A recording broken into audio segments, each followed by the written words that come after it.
आज श्री शिव महापुराण कथा का द्वितीय खंड का 19वां अध्याय सुनाती हूँ। ब्रह्मा जी ने कहा, हे नारद, शिव जी की लीला अत्यंत ही पवित्र एवं शुद्ध है, जिसको पूर्ण रूप से वेद तथा पुराण भी नहीं जानते हैं। अब मैं तुम्हें शिव जी के चरित्र के विषय में और बताता हूँ। एक बार शिव जी अपनी पत्नी सती सहित तीनों लोकों के अवलोकनार्थ चले।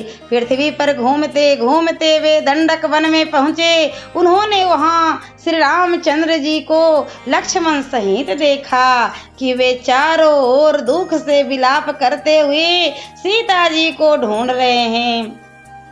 उन्होंने रामचंद्र जी को देखकर प्रणाम किया, क्योंकि वे पहले विष्णु को ऐसा वरदान दे चुके थे। शिव जी फिर जय कहकर आगे बढ़े तथा उचित समय न जानकर उनसे कुछ वार्ता न की।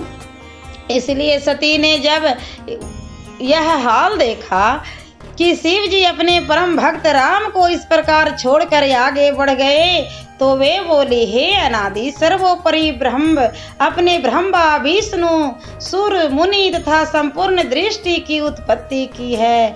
यह सब आपकी सेवा उपासना करते हैं। फिर आज दशरथ के पुत्र रामचंद्र जो वन में मिले, तो आपने उनको प्रणाम क्यों किया? मेरी समझ में नहीं आता कि इसका क्या कारण है। मुझे इसकी बहुत चिंता है।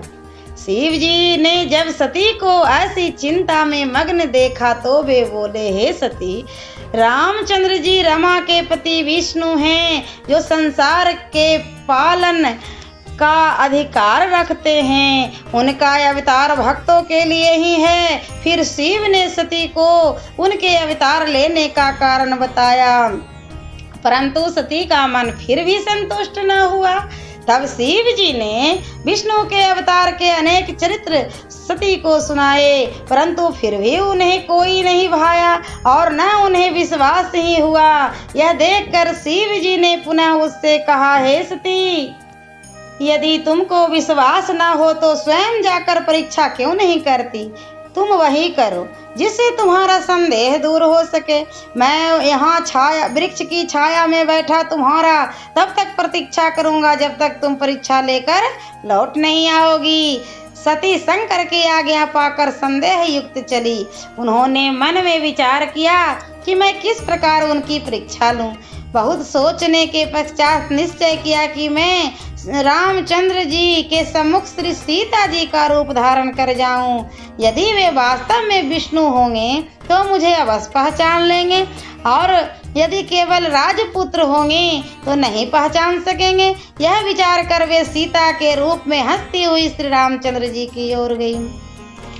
लक्ष्मण ने जब सती को इस रूप में देखा तो आश्चर्य में आकर जाना कि यह सती हैं, परंतु पूर्ण ज्ञान न होने के कारण वे कुछ न बोले। परंतु जब रामचंद्र जी ने सती को ऐसे छल स्वरूप में देखा तो वे हंस पड़े तथा शिव शिव कहते हुए बोले, जिसका ध्यान करने से संपूर्ण दुख तथा भ्रम दूर हो जाते हैं और जिसके हृदय में सदा शिव का स्थान है, आपने उसे धोखा देने का प्रयत्न किया है। वह सब शिव की ही माया है। धन्य है कि ऐसी माया को जो सबको इस प्रकार नचाती है। इसके पश्चात श्री रामचंद्र जी ने ऐसा नम्रता के साथ अपने पिता सहित नाम लेकर पूछा, शिव जी कहाँ है? तथा हे माता, तुम उनसे अलग वन में अकेली क्यों फिर रही हो? तुमने अपना स्वरूप त्याग कर यह रूप क्यों धारण किया है? सती यह सुनकर आश्चर्यचकित हुई तथा उन्होंने सदाशिव का ध्यान कर श्री रामचंद्र जी को विष्णु का अवतार जाना। फिर वे अपना रूप धारण कर श्री रामचंद्र जी से बोली, अब मुझे पूर्ण विश्वास है कि तुम विष्णु के अवतार हो, जिन्होंने राजा दशरथ के यहाँ अवतार लिया है। परंतु एक शंका है कि वह तुमसे पूछती हूँ कि शिव जी तुम्हारा चतुर्भुजी स्वरूप देखकर कभी इतने प्रसन्न नहीं हुए जितने यह स्वरूप देखकर आज प्रसन्न हुए हैं। अत्यंत प्रेम से उनके अश्रु बह चले तथा वे तुम्हारी प्रशंसा करने लगे। तुम मुझे सत्य बताओ कि इसका मुख्य कारण क्या है। सती के मुख से ऐसे वचन सुनकर श्री रामचंद्र जी प्रेम विह्वल हो गए तथा उनके नेत्रों से अश्रुधारा प्रवाहित होने लगी।